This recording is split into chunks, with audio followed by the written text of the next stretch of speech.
લાખ, 1.25 લાખ, 1.5 લાખ લોકો આજે 2 ટાઈમ જમાડે આદિવાસીઓને. કેમ ભાઈ આદિવાસીને જમાડ્યા એનો હિસાબ માંગો છો તમે? એનો હિસાબ માંગો છો? દેવમંગળા માતાજીનું દર્શન કર્યો. આજે એ ત્યાં એ વિદ્યાર્થીની હતી, નરેશભાઈ પૂછ્યું કે મોદી સાહેબે શું પૂછ્યું? દેવમંગળા માતાજીના દર્શન કર્યા, પણ સાથે સાથે આસપાસના જે વિદ્યાર્થીઓ હતા, સારી સ્કૂલોના વિદ્યાર્થીઓને ત્યાં ભેગા કર્યા હતા. કોઈ રાજનીતિ નહોતા કરવા. આદિવાસી સમાજ કઈ રીતના આગળ વધી રહ્યો છે તે દેવમંગળા ચર્ચા કરી. એવા સ્ટુડન્ટો સાથે અમે વાર્તાલાપ કર્યા કે મોદી સાહેબે શું બન્યું, તો મોદી સાહેબે શું કે આદિવાસી સમાજ માટે સરકાર અમે આટલું બધું ખર્ચ કર્યા છે, આટલી સારી સુવિધા, સારા બિલ્ડિંગો બનાવે, તમે શું બનવાના છો? તો દીકરીઓ કીધું અમે આઈએસ અધિકારી બનીશું, અમે ડોક્ટર બનીશું. એ દેવમંગળા ત્યાં ગયા, ત્યાં પણ 3 હેલિપેડ બન્યા. સ્વાભાવિક છે, પ્રધાનમંત્રી છે ભાઈ, સન્માનીય નેતા છે, એના માટે હેલિપેડ બને. એ રીતના ડેડિયાપાડામાં હેલિપેડ બન્યા 3 ને લોકોને લાવવા માટે કામ આદિવાસીને ટેમ્પા એક્ટમાં લઈ જાય.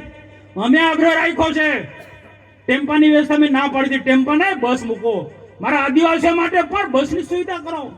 અને આદિવાસીઓને અહીંયા એટલે કોઈ ભાજપના આટલા કાર્યકર્તા નહોતા. સરકારી વહીવટી તંત્રને કીધું ગામમાં જે પણ લોકો હોય, બિરસા મુંડાના જીવનમાંથી જેને પ્રેરણા લેવી હોય એવા લોકોને લઈ આવ્યો. ને એવા લોકો અહીંયા આવ્યા છે ડેડિયાપાડામાં. એવા લોકો જે બિરસા મુંડાની ઓળખ આપી મોદી સાહેબે. ને આવનારા દિવસોમાં બિરસા મુંડાએ શું કીધું? આદિવાસીનો સાચો વિકાસ કરવો હોય, અંગ્રેજોની સામે લડતા એમને એવું કહ્યું છે. આ વાત બધા લોકો શીખવાની છે. અંગ્રેજીની સામે લડ્યા પૂરી તાકાતથી, ભીલ સેના, તીરકામઠાવાળી સેના, પણ સાથે સાથે એમને એવું કહ્યું છે આદિવાસીનો સાચો વિકાસ 25 વર્ષની વયે, એ વખતે દેશ આઝાદ પણ નહોતો થયો, એ વખતે બિરસા મુંડાએ એવું કહ્યું હતું કે દેશ તો આઝાદ થશે, પણ આદિવાસી સાચો વિકાસ કરવો હશે તો કેટલાક કુરિવાજો છે, કેટલીક અંધશ્રદ્ધાઓ છે, કેટલાક વ્યસનો છે, એ ત્યજવા પડશે અને સારું શિક્ષણ લેવું પડશે, ગુણવત્તાવાળું શિક્ષણ લેવું પડશે. અંગ્રેજી શિક્ષણની હિમાયત કરી હતી અમને. એ બેઝ પર આજે ભારતીય જનતા પાર્ટીની સરકાર, રાજ્ય સરકાર ને ભારત સરકાર આગળ વધી રહી છે. બિરસા મુંડાએ કહ્યું છે શિક્ષણ પર ભાર મૂક્યો છે. આદિવાસીનો ત્યારે જ વિકાસ થવાનો છે.